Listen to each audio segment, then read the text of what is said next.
He's my dog. And I'm mighty lucky he's my dog. This morning on Today's Pets, dealing with serious illness. Last winter, Today Entertainment correspondent Jill Rappaport's German Shepherd Jack was diagnosed with bone cancer, and we followed him through his treatment and learned about the remarkable level of specialty care available to animals today. Here's a look back at Jack's ordeal. I don't have children, and these are my children. You know, those wagging tails, I'm in love with my animals. Like millions of American pet owners, Jill feels her animals are her family. Yeah. So when her 11-and-a-half-year-old German Shepherd Jack was diagnosed with cancer, she sought the best care possible. Specialty medicine has evolved, just like in human medicine, to give pets the very best care. Among the specialties increasingly available, cancer treatment for your pet. There's been an explosion in knowledge over the past, 5 to 10 years. The diagnosis of cancer is no longer a death sentence. I really thought that Jack could handle both the surgery as well as the chemotherapy. And he did. See how good he looks? He's like, oh, I know where I'm at. It's okay, buddy. After having his leg amputated, Jack underwent 6 rounds of chemotherapy, and we were there last March on Jack's last day of treatment. I think at this point, Jack could not be doing any better. Look how much faster he goes out of here than he comes in. He's like, bye-bye. This is my idea of total bliss. You know, to be in my home, surrounded by my babies. I would go to any length and any expense to extend their life, to save their life, as long as they're not in pain.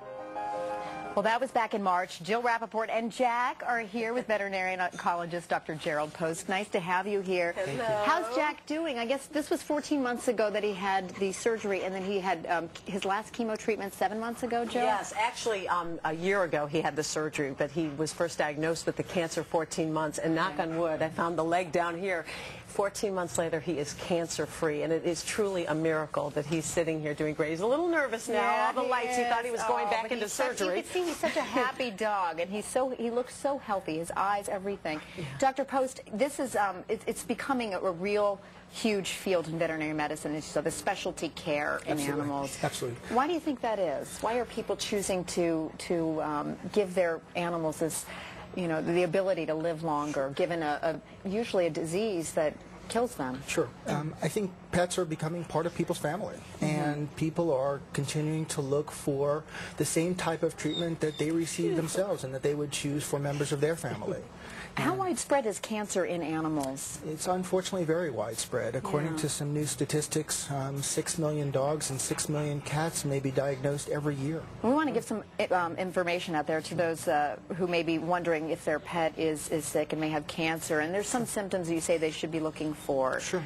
Beginning with swollen lymph nodes, enlarging or changing lumps, abdominal distension, chronic weight loss, chronic vomiting or diarrhea, unexplained bleeding, cough, lameness, straining to urinate, or an oral odor.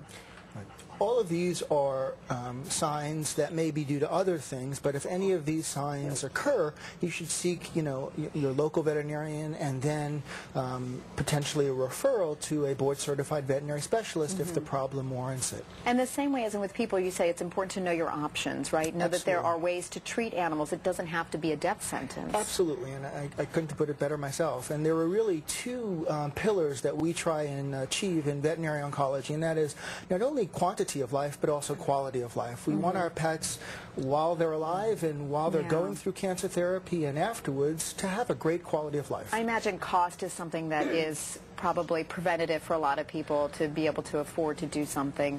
Yes and no. I mean, at both of our clinics in Norwalk and in Westbury, we have the philosophy that we want to offer people the best cancer care that they can afford, and either emotionally or financially afford, and we will work with them to make sure that that happens. Right. You know, we talk about quality of life, which to me, Natalie, was the most important thing for this dog. We're talking about now he's 12 and a half years old, and a big dog.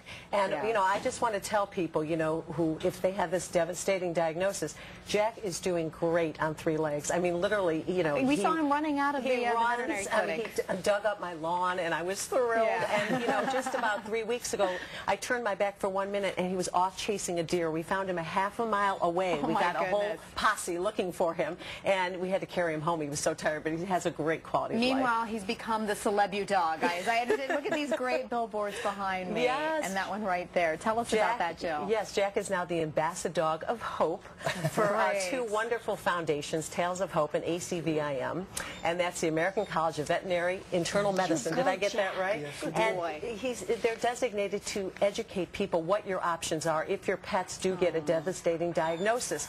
There's incredible things that they can do, and you should not give up hope. Jack is living proof of that, and I'm now riding on his coattails. All right. No pun intended. Exactly. So Jack and Jill Rappaport and Dr. Post, great work, and thanks so much. Thank you very much. Give him a kiss. And if you want to read, I want a kiss too. And if you want to read Jill's blog, by the way, go to our website, todayshow.com. Lean down. He loves to kiss lips. Go on. We'll be right back. Doggy breath. I love it.